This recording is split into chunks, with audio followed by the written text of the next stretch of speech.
Shout out to my friend and fellow YouTuber, the Macho Dude. He's got a new video out and I'm in it, so go check it out. There will be a link in the description below. It's totally tubular, as the kids say.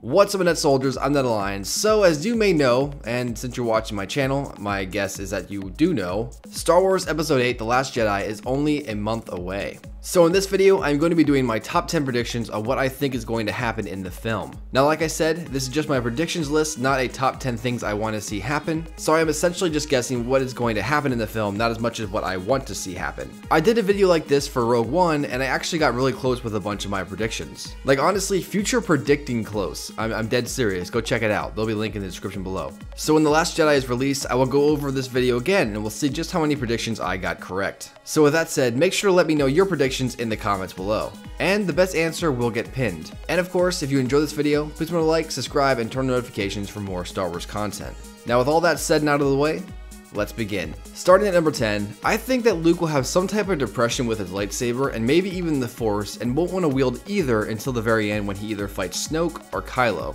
Now this prediction is based off the fact when Rey shows up, Luke doesn't look like he's really taking care of himself very well. So with that, I'm sure he's not training. He probably has his lightsaber somewhere in a box or something, you know, just keeping it away, not using it. And we haven't actually seen him use the Force in the trailers either, so I'm guessing they're gonna save him for the very end. Like for instance, maybe Snoke really starts to beat up Rey, and you know, Rey's about to die, and that's when Luke has to step into his Force abilities and just wreck Snoke or something like that. Or at least go on par with Snoke, if you know what I mean. I think that'd be pretty interesting. At number 9, this is kind of a smaller prediction, but I do think there is some romance missing from this new trailer, and I do think that Finn and Rey will have some sort of romance, and if not, we'll see more hints to their chemistry on screen. Now I know there are some fans out there who think that Poe and Finn should get together, and I'm actually pretty interested by that because the actors actually came out together and said, yeah, we'll do it, that sounds fine, but we'll see if Disney likes that. I mean, if that happens, cool. But I do think that Finn and Rey have this already established chemistry, and although they are seeming like really good friends, I think the fact that they are really good friends, that friendship could blossom into a relationship, so I guess we'll have to just wait and see. At number 8, I believe we're actually going to see Kylo's true skill. Now regardless of how you feel The Force Awakens, when it comes down to it, Kylo Ren kind of seemed like a little bit of a bitch in the movie. So I think that Disney has listened to the fans and actually heard everyone's complaints about him, and I think they're really going to turn him into badass in this film. Or at least I hope, because I don't want to see Kylo get his butt kicked by a noob again. I get it, you know, he got shot, and he was very angry and stuff, but still, it's just not Star Wars if the guy who's been training his entire life with lightsabers looks like he's swinging a bat like a Louisville Slugger or something, you know what I mean? It doesn't work that way. At number 7, I think the Supremacy will survive the film. Now, if you guys haven't been following up on stuff, the Supremacy is actually just a massive ship that is owned by Snoke, and it's essentially gonna be our Death Star for this movie. You know how Starkiller Base for Episode 7 was the Death Star, or how the Death Star in Episode 6 was the Death Star, or even the Trade Federation ship in the first film. That was pretty much the Death Star as well. So I'm pretty interested to see the Supremacy, and it's an interesting design, and I actually have a big prediction with this that goes along with this prediction. I actually think the Supremacy is actually just one piece of a massive ship, but of course, that's just my opinion. At number 6, a prequel actor will appear in the form of Hayden Christensen or Ian McGregor. Now, I'd like to see both of these characters just kind of chilling next to each other like, oh, hey Rey, what's up? Yeah, we're friends again in the ghost world, yeah. We love each other, you know, we're bros, you know, we're bros, man, that's how it goes. I actually believe that Rey might meet Obi-Wan Kenobi, and I want her to meet Anakin, but I don't think she's actually going to. There have been rumors since Hayden Christensen has been a little more active in Star Wars stuff like that, especially since he showed up at last year's Star Wars Celebration, and he actually got like massive praise from the fans for showing up and stuff, so that was pretty cool. So I mean, anything can happen in this new Disney universe. I think that Disney is doing a good job of allowing the prequels to exist. I feel like when The Force Awakens was first being created,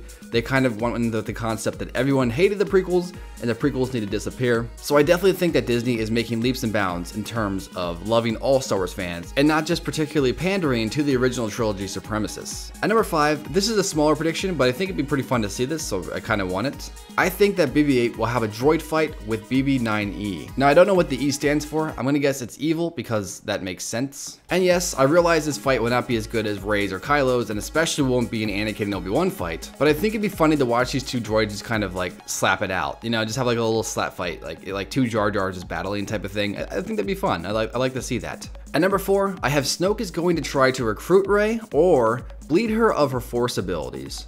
like essentially force drain her. Now, a really cool ability that we don't actually see in any of the films is force drain. And the crazy thing is that's all over Legends, and some guys are really powerful. The best example being Darth Nihilus. So I think that'd be interesting if Snoke's power was great enough to be able to do that. And from the look of this shot, I'm gonna guess it is. And I actually think this is the point where Luke is going to step in, but we'll see. For my third prediction, we're going to find out that Luke was a big part of Snoke's arrival, even if it wasn't on purpose. And what I mean by this is Luke or one of his descendants, maybe Anakin, I believe they had a big hand on making Snoke, and they didn't even realize it.